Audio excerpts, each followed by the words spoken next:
north in the pink. He is. Is that pink? WCS SOS. Is that kind of pink? That's pink, yeah. It's like where I suddenly discover I'm colorblind. I'm like, oh, God.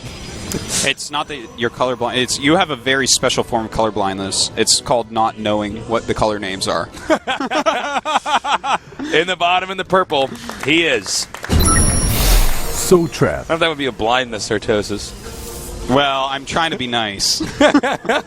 Help me out here, Tasis. Okay, this looks like a double gas steal again, which is something SOS... Did he do this against Deer? I'm trying to remember. It was the one that we didn't cast because we had to go to Hong Kong. I watched it from the hotel that day, but I can't quite... He already took his gas. Okay, he knows what's going on. He's not screwing He knows. around here. Well, think about it. He tried to do this in the last game, but it turned out it was a proxy. The double gas seal was not worth it. Well, the thing is, he's going to be well behind on minerals, but he's going to be a little bit ahead on gas. So you just have to kind of make it work for you at this point. If you get both gases, most people just don't know how to actually deal with that. Now look at this. He's actually trading mineral and gas just to screw up the overall count. I love doing this. Yeah, it's pretty cool. All right, gas now taken over here for SOS. This is just annoying enough. What he's doing when he is mining that is he's also just removing a patch. Yeah, he's actually really annoying these probes because you want to double them up. This type of micro can actually really screw with the double up micro that probe. Yeah, because that probe will bounce off and then go to another mineral patch, which can make this one of the doubled up probes bounce off that. Exactly. He's basically what he's trying to do here is gain some sort of advantage out of such a quick offensive gas. And he is. He's making up for some of his lost mining time. He'll probably never hit full make-up for that because he sent that probe out on 9. But, Well, this is unless he kills this probe, and then that's... This is one of the things that makes StarCraft so beautiful is that there are these little things you can do that'll put you a little bit ahead or give you a little bit of an edge. Very true.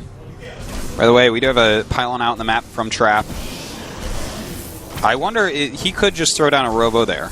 Or, in fact, he could throw... You know what? I think he's going to 4-gate. I think that's for gateways. This is kind of cool. Oh, very cool. It's either a robo or gateways for sure, because he has been offensive gas, so it doesn't make sense to go for Stargate or Twilight. Both those are so gas heavy. And when it's proxy like this, like a robo is not like a Warp Prism 4-gate or just a straight up 4-gate that they don't know about. Oh my god, he's actually going to go for Stargate despite being on gas. Now, the one thing we can say about this is that it'll come as a surprise. Because you don't expect when you have offensive gas your opponent for them to open with like an Oracle or something like that. It's just... Their gas is so much lower than normal. And in fact, if, for instance, SOS went for like a 4-gate from here, that would do a very good job against this. And he's just going to drive back the Stalker. The Mothership Core will come back, deal additional damage to that Stalker, which will also now be driven back. And we do it's a 3-gate Stargate here from Trap. So we should be seeing an Oracle pop out of there. Yep. Doesn't quite have the gas just yet. And there's that Oracle. We do have a Stargate coming up for SOS, but it's so much slower. Thing is, he does have a good amount of Stalkers, so he's not just necessarily going to die right away from this. But you know what? If he's out of his base when the Oracle gets there, that's the easiest way to go ahead and die. Well, I highly doubt that SOS is going to end up spotting for this. Yeah, a lot of times it's you're doing these strategies where you go and, like, for instance, take their gases, build in their base. You just end up not scouting for proxies. This is actually a very safe... Oh, my God. Oh, my God, indeed. Very safe Stargate opening here from SOS. Now, let's see.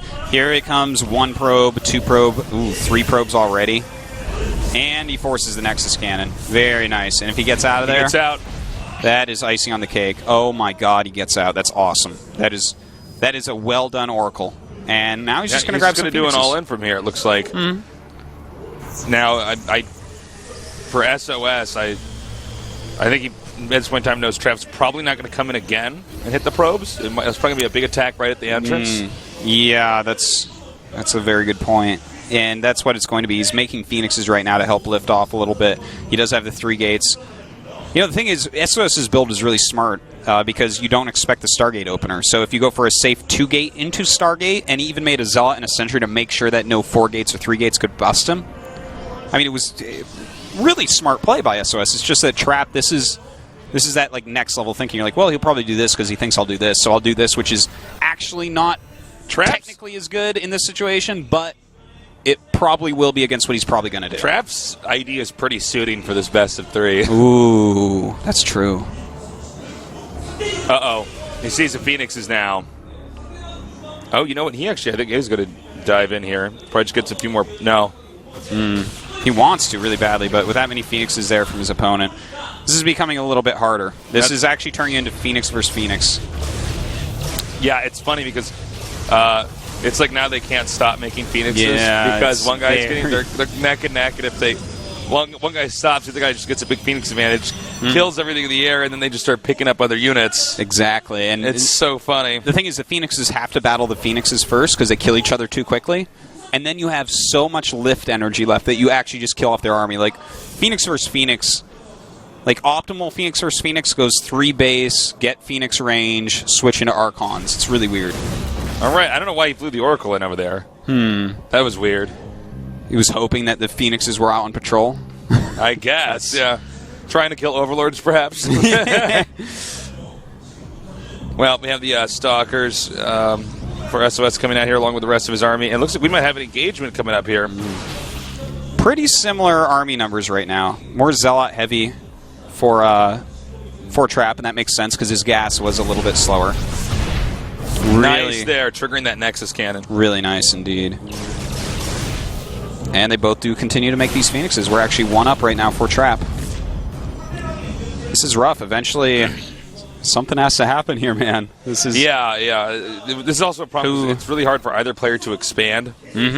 Especially when you're both going Phoenix Stalker. If you're both just going Phoenix, you can actually just make the Nexus. By the way, they're both supply capped right now. Wonderful. Both at the same supply cap as well. But yeah, when you're going Phoenix plus units, because sometimes some Phoenix openings, especially in the old days when there was a lot of Phoenix versus Phoenix. Oh my god. That's a nice little advantage right there. Oh, another nice shot up there. And he just stays up 1 Phoenix through this and actually loses an additional. Oh, but he got another one too. Now the Phoenix is here engaging Traps, SOS is a Phoenix, excuse me. A lot of damage being done here on the ground. And when all these Phoenixes are gone, there you go. Just like Artosis said, he gets to lift that up. And GG, SOS cleaned out here by Trap. Well, you know, in Game 1, we saw that Trap had a very precise strategy to win with and end up working. SOS, he went for that double gas steal, which messed Trap up, but Trap responded to it in a very meta-ish, intelligent way. Definitely some strong play.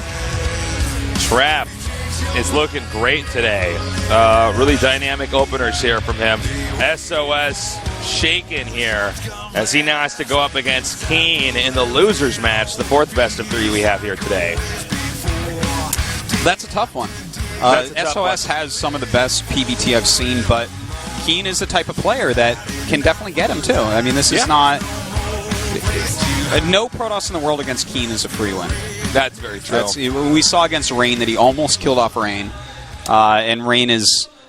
It's hard to argue that Rain's the best Protoss, right? It's like the only other people you can even mention are like he's like top 3 or top 5 or something like that. First, like, oh, for sure. And he's like basically the best. So him versus Trap coming up next, going to be really nice. Yeah. We'll go to the PvP, our winners match, after this break.